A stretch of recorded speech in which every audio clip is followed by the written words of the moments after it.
Bienvenue sur Lithothérapie & Co. Je m'appelle Jade, je suis lithothérapeute et dans ce podcast, nous allons découvrir ce qu'est la lithothérapie. Si vous vous demandez ce qu'est la lithothérapie, ce qu'elle apporte et comment utiliser les pierres au quotidien, alors vous êtes au bon endroit. Toutes les semaines, je vous offre des conseils et astuces pour vous aider à mieux la comprendre et à l'implémenter dans votre quotidien pour un meilleur équilibre de vie. Alors, prêt à mettre en avant votre bien-être grâce aux pierres ? À devenir plus aligné et à gagner en sérénité ? C'est parti pour l'épisode du jour. Victoria Beckham coud des cristaux dans les poches de ses pantalons. Adèle tient des pierres dans la main sur scène devant 80 000 personnes. Et toi, t'as encore des doutes sur la litho ? Eh bien, c'est de ça qu'on va parler dans l'épisode 249 du podcast Lithothérapie & Co. Des pierres, des célébrités. Et tu vas voir, ça va être assez croustillant. Allez, on y va. Il n'y a pas longtemps, il y a 2 semaines, j'ai fait un sujet sur le deuil. Je me suis dit, vas-y, j'ai envie de faire un sujet de podcast un peu plus fun, un peu plus léger. Les beaux jours arrivent, le soleil aussi. Faisons quelque chose que j'ai jamais fait. On va parler un peu stars, people et les pierres. Oui, t'as bien entendu. Parce que figure-toi que les pierres, c'est pas juste toi et moi dans notre salon en pyjama. Les plus grandes stars de la planète sont complètement accros aux pierres. Et honnêtement, certaines de leurs histoires sont très très drôles. Donc j'avais envie de t'en raconter. Donc on va décortiquer ensemble ce que portent Adèle, Victoria Beckham, Katy Perry et bien d'autres. Et spoiler, ça en dit beaucoup sur leur personnalité. Allez, on commence avec Adèle. Alors Adèle, j'ai lu pas mal de choses et je vais te raconter un truc qui m'a complètement soufflé. Alors tu te souviens de son retour sur scène après des années d'absence à cause d'un problème de voix qu'elle avait. Il y avait un concert, c'était énorme et toute la presse mondiale avait les yeux rivés sur elle. Et bien pendant tout ce concert, Adèle avait des cristaux rouges dans sa main. Pas dans son sac, pas dans sa poche, dans la main devant 80 000 personnes. Non mais t'imagines, elle a dit publiquement que les pierres avaient joué un rôle crucial dans la guérison de sa voix et qu'elle avait aidé à gérer le trac. Et on parle d'Adèle, hein. C'est pas une petite artiste débutante. Alors, les cristaux rouges qu'elle utilisait, je ne sais pas ce que c'est. J'ai pas eu d'informations dessus. C'était peut-être du jaspe rouge, du cronat, de la cornaline. En tout cas, c'était des pierres rouges. Donc, c'est souvent connu pour booster l'énergie vitale, renforcer le côté confiance en soi. Et je pense qu'elle avait besoin d'un boost d'énergie. Et franchement, pour une chanteuse qui devait remonter sur scène après des années d'absence, c'était un choix qui était plutôt pas mal et je pense qu'elle avait vraiment besoin de ça. Donc, petite pensée pour toi, si t'es comme Adèle, que t'as un petit peu peur de faire quelque chose, sache que les pierres rouges, ça peut te donner l'élan pour avancer et matérialiser ce que t'as envie de faire et te donner un petit coup de boost. Allez, faisons maintenant un point sur la célébrité numéro 2. On va parler de Victoria Beckham. Cette icône que tout le monde connaît depuis les Spice Girls. Oui, moi je suis génération Spice Girl, ne me jugez pas. Alors, Victoria Beckham, celle-là, elle est sérieuse dans sa pratique. On n'est pas sur du casual. Déjà, faut savoir qu'elle porte une obsidienne noire en crâne dans son sac en permanence. Une obsidienne, tu sais, en forme de crâne pour la protection, la force. Elle a dit elle-même dans Vogue. Et quand on connaît la pression que cette femme a dans sa vie entre son empire, la mode, sa famille, les médias, je pense qu'elle doit se sentir assez attaquée au niveau des énergies et je pense qu'elle doit vraiment l'utiliser en pierre de protection.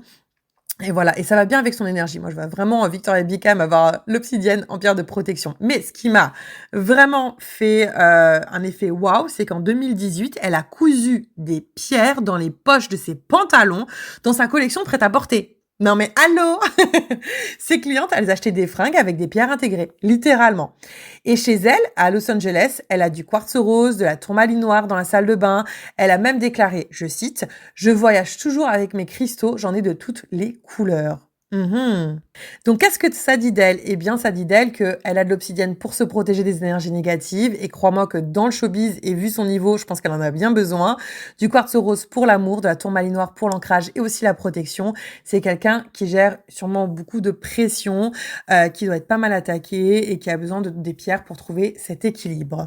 Donc, voilà pour Victoria Beckham. Est-ce qu'on parle de Bella Hadid ?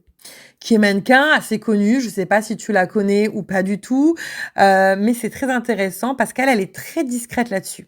Et sa pierre qu'elle aime, c'est d'une pierre assez rare, c'est l'amétrine. Tu sais, c'est cette pierre qui est mi-améthyste, mi-citrine, donc violette et jaune. Et elle ne la quitte jamais. Elle dit qu'elle est apaisante et pour elle détoxifiante. Et quand tu connais le parcours de Bella, les années de maladie avec la maladie de Lyme, la dépression qu'elle a évoquée publiquement, la pression sur les réseaux sociaux, l'amétrine, ça fait beaucoup de sens aussi. C'est une pierre qui va combiner ce côté de joie de la citrine, de sérénité, de sagesse de l'améthyste. Donc, elle a ce côté calme et dynamisme. Et ce que j'aime dans son rapport aux pierres, c'est que c'est vraiment juste quelque chose d'intime. Elle en parle pas pour faire le buzz. C'est vraiment juste quelque chose qui l'aide et qu'elle garde pour elle. Parlons maintenant de Katy Perry. Donc, on connaît cette chanteuse, un star internationale. Katy Perry qui est surtout la plus connue, je pense, pour son amour des cristaux dans l'industrie musicale. Et elle a dit une chose qui m'a marquée.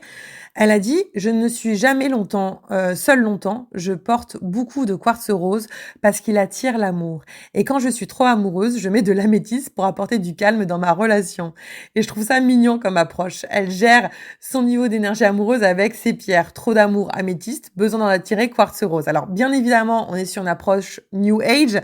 C'est pas forcément ce que je vous conseille de faire, mais je trouve que c'est quand même pas mal. Et je sais aussi qu'elle utilise les cristaux pour se protéger des énergies négatives en tournée. Et ça, on peut le comprendre parce que les émotions et la protection que tu dois avoir en tournée, c'est quand même assez énorme. Allez, on va parler maintenant de Miranda Kerr. Je sais pas si tu la connais, très connue aussi. Elle, c'est un petit peu un cas à part parce que les autres célébrités qu'on a vues jusqu'alors, elles utilisent les pierres dans leur vie perso. Miranda Kerr, elle en a fait son business. Déjà, dans son quotidien, c'est juste assez dingue. Elle garde un cristal de roche en permanence avec elle et un wand, donc une baguette, tu sais, de quartz rose dans son sac en permanence. Et c'est pas juste dans son sac, c'est dans son soutien-gorge aussi pour la garder le plus possible près du cœur. Donc elle a bien compris que chakra du cœur, pierre du cœur, fallait que ce soit ensemble.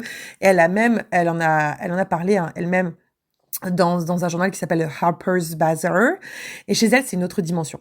Un énorme cristal de roche dans le jardin devant la maison, des jodes d'améthyste dans la salle de méditation et de yoga, du quartz rose partout dans le jardin. D'ailleurs, elle a appelé sa maison une oasis de cristaux. Et puis, elle a fait quelque chose que personne d'autre n'a fait. Elle a créé une marque de cosmétiques, Cora Organics, entièrement autour du quartz rose. Tous ces produits passent sur des cristaux de quartz rose pendant la fabrication. Elle dit que ça infuse des énergies d'amour sur chaque produit. Alors oui, on peut trouver que ça va un peu loin, mais en vrai, elle a une conviction, elle y croit et du coup, elle met des gouttes d'énergie partout. Personnellement, moi, je suis ultra fan. J'adore ce qu'elle fait et j'adore voir une personne qui croit tellement aux pierres et qui a envie de donner des belles énergies grâce à elle. Franchement, c'est trop bien. Et puis la dernière personne qu'on va voir aujourd'hui, c'est Kim Kardashian. Je pense qu'on la présente plus, très connue. Je sais que tu te dis, ok, Kim K et les pierres de lithothérapie, ça colle pas vraiment avec l'image. Et c'est exactement pour ça que j'adore son histoire. En fait, en 2016, Kim Kardashian s'est fait braquer dans sa chambre d'hôtel à Paris. Je sais pas si tu t'en souviens, on en avait quand même pas mal parlé, d'ailleurs à main armée.